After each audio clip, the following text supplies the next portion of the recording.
I think. Hi, everybody. Good morning. Morning. Good morning. Still getting used to Skype. Well, I don't know who has the brightest smile, John or Jazz. Jazz he was probably up all night, so he just kept his same smile. I just glue it. I just keep it stuck, you know. Geraldine is going to call in. She's not going to appear this morning. It's what we've heard. So, Sean, you and Delegate Jackson have evidently met each other before. Is that true? I don't think so. I haven't met anybody yet. Oh, well, you met all except Delegate Jackson Oh. last time and Delegate Lewis. So Right, online, yes. Delegate Okay. Jackson, would you give John a 1 minute or one sentence about you? Yes, John, I work for Delegate Proctor. Okay, man. Thank you. Jazz? John, just like Delegate Jackson, I have the honor of working for the Honorable Susie Proctor. They must be want me to bake some brownies or something. Hey, man, what's up? Hey there, Senator. I'm a delegate. How are you doing, sir? We're good. Your volume's still low on mic. Yeah, there you go. I think there's dealing. I think we're going to move forward. So if everyone would turn off your mic for a minute, we're going to get started, and then you have access to it. So turn it on when you want to speak. So I'm going to start this meeting. It's Wednesday, December 29th, 2020. We're just a couple of days from the new year. So I want to say Happy New Year to everybody. I also want to remind you that Delegate Valentino Smith made a suggestion last time that we invite the Board of Education. This is something that had been done in the past, to join us for one of our meetings for just a chat, if you will, with no specific agenda.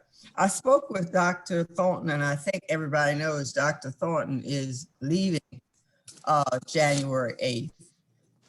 He did agree to try to get us a date. I told him we met on Wednesdays, 10 o'clock, and starting January 27th, so far, any Wednesday after that should work for us. I also, just as a side, was thinking that maybe as a committee, we should think of a way to somehow formally show him our appreciation for all his work. We were also asked by Geraldine, Delegate Valentino Smith. She's actually on, Madam Chair, Oh, okay. Good morning. via phone call. Good morning, Delegate Valentino Smith. Good morning. Good morning, good morning. I was just mentioning the request you made about the Board of Education, and we have moved forward on that, and hopefully we're going to have a date very soon. We've not been able to make make contact with the homeless office, but we will proceed with that also. Thank you. And I like the idea, maybe you can get a house citation for Dr. Thornton. Yeah, The speaker. that sounds great. If anybody else has an idea, we'll try to do something as soon as possible, but I think that house citation is a great idea.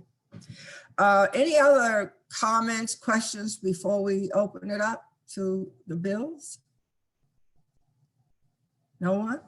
Okay, so I'm going to ask Delegate Watson if you would be first, and do you want to give us a summary of 50321, or are you asking John to do the summary? Which works best? Delegate Watson. Yes, I'd like John to do that for me. Okay, John, would you just give us an overview of 50321? You got it. So 50321, this bill eliminates the appointed members of the Prince George's County Board of Education. Currently serving appointed members would continue to serve until their terms expire. After the expiration of all appointed members' terms, the board would consist of 9 elected members and 1 student member. It provides that elected members of the board are elected by the voters of the entire county rather than by the voters of the district they represent. Each elected member must still reside in their district. The bill gives the board the authority to select a chair and vice chair from among its members. Currently, the county executive selects the chair and vice chair. The bill modifies the number of votes required for the board to pass a motion to reflect the new size of the board. And this bill eliminates provisions making the Prince George's County Superintendent of Schools the chief executive officer of the Prince George's County Public School System. Thank you, John. Ron, you would like to add to that or make a statement? Yeah, just a small statement about about this bill, which still at this point may or may not move forward. When we had our public hearings, the only contentious part really was whether or not our county was ready to relinquish control of the hiring and retention of the superintendent to the Board of Education, or keep that at the county executive's level. And number 2 was me proposing that the board members run at large. So let me talk about the at large piece for a moment. You know, back in 2006, I ran at large. So I know what it means to run across the county. I did contact our counterparts in Montgomery County, and I thought it prudent to do so since they're a neighboring jurisdiction. Our school system is the largest, only second to theirs. And they actually have a hybrid board as well. However, 5 of their members run at large, represent a district, but they run at large. And why would we want to do that? The intent of that piece of the legislation was to remove parochialism and ensure that each member of the school board was properly vetted by the entirety of Prince George's County residents. One thing that I personally found a little disheartening is that when we, the delegation, worked for 2 years with our school system and our county council to put together a P3 initiative to develop 6 schools simultaneously across the state, there was 1 vote against. And that 1 vote against came from my representative in my district. You know, I don't know if that was because there was no school allocated for Bowie, but I believe that was a mistake, and it's not looking at the county in a holistic manner. I also think it's very important that folks understand is that it doesn't matter if we have one of the best performing high schools in Greenbelt if we don't have similar performing schools inside the Beltway. And so wherever you represent from a district perspective, I think it's important that you keep that countywide focus. So that was the intent of the at-large provision, but I'm not wedded to it. I do not believe, and I talked to some of you, that based on this legislative session, this is something that is urgent. This can certainly be something that we can table and take up, you know, in a subsequent session. Suffice to say, there are some amendments that I did want to place on that bill or any bill that goes forward to reconstruct or change the dynamics of the school board. One, of course, is to ensure that school board members, because of their nonpartisan nature, do not have to run in a general election, but their election results are called after the primary. Number 2 is I do not believe that there needs to be a special election triggered each time there's a vacancy on the school board. With the number of members we currently have, I mean, that's almost, you know, untenable to think we would do that. but go back to the way it normally was done, where the county executive must select someone within that district who has to stand for reelection at the, first opportunity at the next election. And that process is something that can be worked out where those recommendations come from, teachers union, PTAs, those types of things. So that's all I have to say on the bill. As I spoke to some of you prior, I did have an opportunity to speak to Delegate Ivy, who also has a similar bill, but not the at-large provision, and full control and autonomy of the hiring and retention of superintendent will revert back to the school board. We both agreed that this may not be the right time based on the census that we have to deal with, a potential shortened session, really getting in there and fighting for Thornton funds and some of the other things that are a little more important right now than trying to deal with this issue, which could, be a little contentious at a bad time. So that's all I have to say on that, Chairman Proctor. Thank you very much. Anyone else have a comment or question relative to this bill? Delegate Lewis. Yeah, I just had a quick one. I was talking to some seniors in the Collington community in my district yesterday. It's a retirement community. And many of them were retired teachers, and they asked the question, which I'm just going to pass on. Is there any data that shows that, a particular governance structure for our school board has any influence on the outcomes in the classroom? Because many of them were talking about how they had taught when we had a fully appointed board, when we had a fully elected board, a board that's elected all, from their districts, a board that is elected from at large. And as teachers, they feel like it really didn't change the resources they got in the classroom or the outcome for their students. So I guess what I'm really asking is, do we have any data to suggest, or is there any data out there to suggest that the board structure influences outcomes at the classroom level in any way? And maybe that could help guide this for us when we're willing to make, an ultimate decision.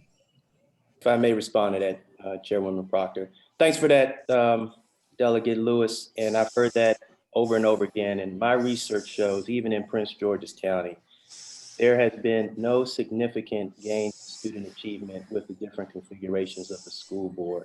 What it is, in fact, is bringing our school board in line and in the norms that other school boards operate effectively. School boards traditionally do have control over the hiring and retention of the superintendent. School boards generally do have the ability to select their own leadership. And unfortunately, in our school board, because of the desire to control the school board, some changes were made. Whether you agree or not agree, it is what it is. Those things happen.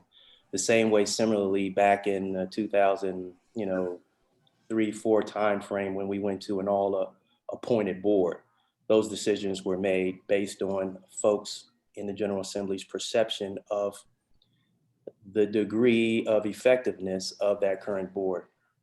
I think both Delegate Ivy and myself agree that it would be ideal if our board could function more like other boards traditionally and have those things. But there's also the fine balance that we have to recognize. We have to do what makes sense in our own county. And I did, see the article in Maryland Matters that LaVon Reedy wrote a week or so ago, and I did reflect. And she talked about the benefits of the hybrid board and how that served to ensure that we could get certain individuals with certain levels of expertise serving on the board. And I happen to agree with that, based on the mixture of experiences that I currently see on our school board. So, to answer your question, is there any definable data that shows that it affects student outcome? I would say the answer is no, nothing definitive. Would it allow us to operate, in a more, a different way more in line with other school boards? Yes, but it's a decision that we have to make. And as I told many folks when I put this bill up, and of course, this bill was proposed to me by a member of the board. Based on that input, I submitted this. This was not my original bill, the way it's laid out, but it came from a current sitting member of the school board. And so, what I'd like to do is have a discussion about it, get the salient pieces that we think we need to fix, and then work on those in subsequent sessions versus trying to take something, this contentious up now. Thank you. Can I ask a question, Madam Chair? It's Geraldine. Yes, Geraldine, please go forward. Can you guys hear me? I'm talking through a mask. Yes. I We hear you. really, reiterate that I think Delegate Watson's experience and what he did when he served on the school board is, so important and helpful. So thank you, Delegate Watson, for at least putting the idea up for discussion. Two things. In response to Delegate Lewis, I think that the significant change that we saw with the change in the bill may not have been as reflective yet in student performance, but it certainly was reflective in us not changing superintendents every 2 years. And we had a history of having no superintendent, and Delegate Watson may know more of the history, that served more than 2 years in a row for various reasons, but that once the process changed, we saw consistency and continuity with the school board leadership. It may not have then transpired into what some of the teachers thought were classroom benefits, but certainly in terms of governance and continuity, the bill changed that for Prince George's County. And the second thing was, before, any decision to withdraw the bill, my recommendation would be to hold it, because very similar to the time when I had my bill in on the reconfiguration of the school board and a lot of pressure to withdraw it, I felt it very important to hold a vehicle, because we don't know what will happen in January and February, that we may need to do something with the school board. And ultimately that's what happened. We had still a very live bill. And so there are some things in the bill that have merit, but I would just suggest, rather than withdraw it prematurely, that our committee hold it, so that should we need to act or do something in concert with the county executive or not, to reflect what may be happening in January, that we have a vehicle available to us. Thank you, Delegate. Any other comments or questions?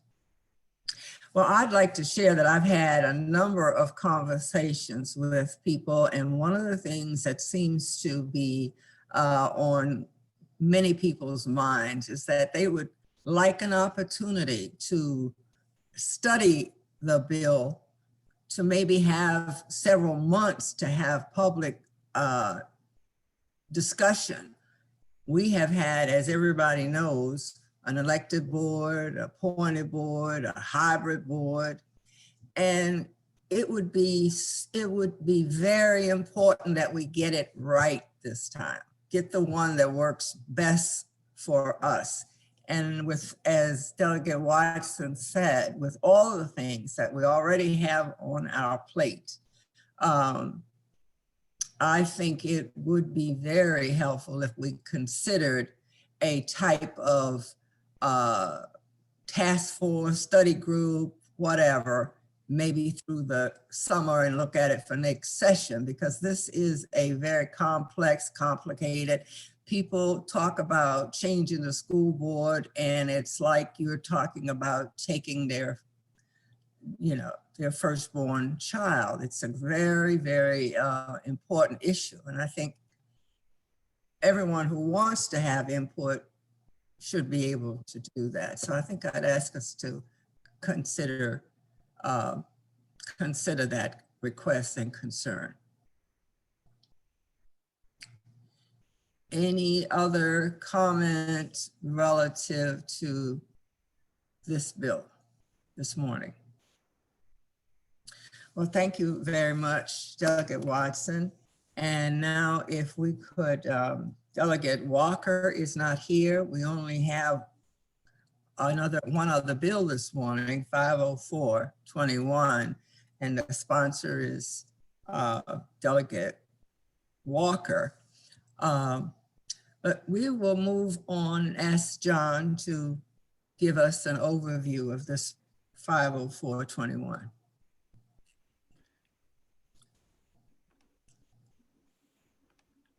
This bill requires all public elementary school students in Prince George's County to be provided daily programs of physical activity totaling 150 minutes per week, including a minimum of 90 minutes per week of physical education. For any of the required minutes not spent in physical education, each elementary school must designate a physical activity leadership team to plan and coordinate opportunities for moderate to vigorous activity. This is including recess, to make up the remaining time. Thank you. Questions, comments? I have a question. I don't know if anybody on the committee who was on the Kerwin committee. My only question about all of these bills that sought to, I had the question about the financial literacy last year and the question about the physical fitness. Is any provision in Kerwin, if we decide to veto it and that goes into effect, would that automatically take care of an issue like physical fitness? Is that embedded in that effort? Does anybody know? I am not aware of that. I was not on the Kerwin committee, but I've had a couple of calls recently regarding Kerwin, but that's primarily on the budgetary side of it. What the chair said earlier about getting the school board, before us, I think with literacy, and we've had a physical fitness bill before. We got the school board's perspective from the superintendent as well as the board regarding the impact that would have. So I think it would be prudent for us to get their input on this particular bill. And Delegate Walker may have already done that, but we don't know today. Thank you. Any other questions or comments? I mean, this is Geraldine. Historically, the school board's always opposed the bill. Is it in the same format that we passed last year? I haven't compared. I can't answer that. I was going to bring up the fact that we talked about a pilot program last year. Does anyone know whether that went forward? That was the financial literacy, Chairwoman Proctor, and the agreement made with the school system at that time was that they would do a pilot, and I thought CEO Monica Golson had selected one school to implement that, but I don't recall it actually being implemented. I just don't know the status of that. Well, I think it's important. I think we will follow through and at least try to get the status of that recommended pilot program. Any other comments or questions? You should have, as a board, as a committee, you should have received copies of written testimony. And I just want to make sure that everyone has their review as you think about how you want to move forward with these bills. So if there is anyone who did not receive the written testimony, please let us know. Okay, any other questions? Madam Chair, if I might mention, I've received a couple of texts from a couple of constituents, and one of which is also a member of the educators. I guess there's some link issues this morning, some folks trying to follow us online, problems getting in. So just wanted to pass that along. We did have a problem this morning. The bi-county committee meeting, I think, did a overlap with us. So we are actually being recorded. And Crystal is going to play it later because she couldn't, I can't explain the technology of it, but she couldn't get both of us, both committee meetings on at the same time. She's going to have to register to do something different so that this doesn't happen again. But we are basically right now being recorded, and this will then be played later. I'm not sure. She didn't give me exact time, but. Okay, thank you. Anyone else?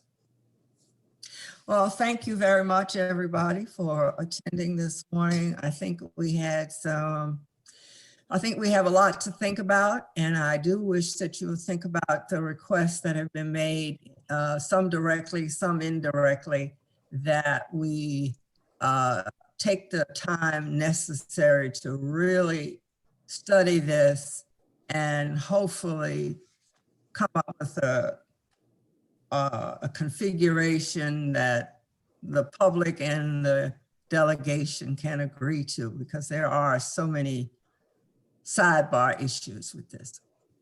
Okay. Any other questions, comments?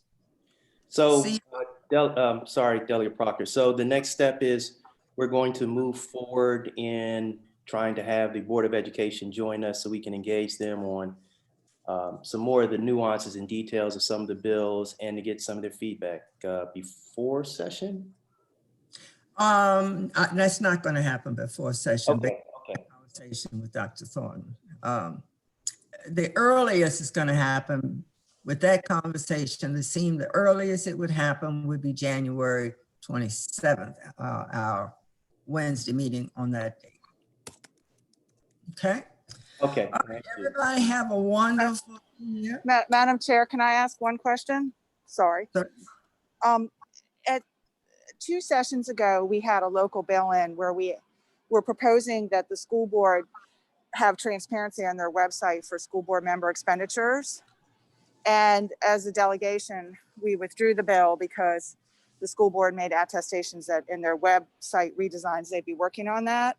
So when they come to brief us, and surrounding jurisdictions had already been in the process of noting that, can staff, when they're coming, or can you also ask them to bring us their update on where they are? Because it's been almost 2 sessions now for that to move along. Thank you. I think it would be, that's a great idea, putting the questions forward so that they would have the information when they come. So if you have a question, you have a topic you want them to discuss, let me know and we'll pass it on so that hopefully they can bring us the information we need. And finally, Delegate Proctor, I didn't hear you mention it. We still had the other bill about school board member compensation, correct? It's not on the agenda today. Oh, okay, sounds good. All right, perfect. All right.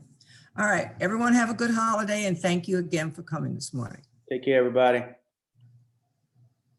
2021 will be great. Let's go. Get your shot. Get your shot.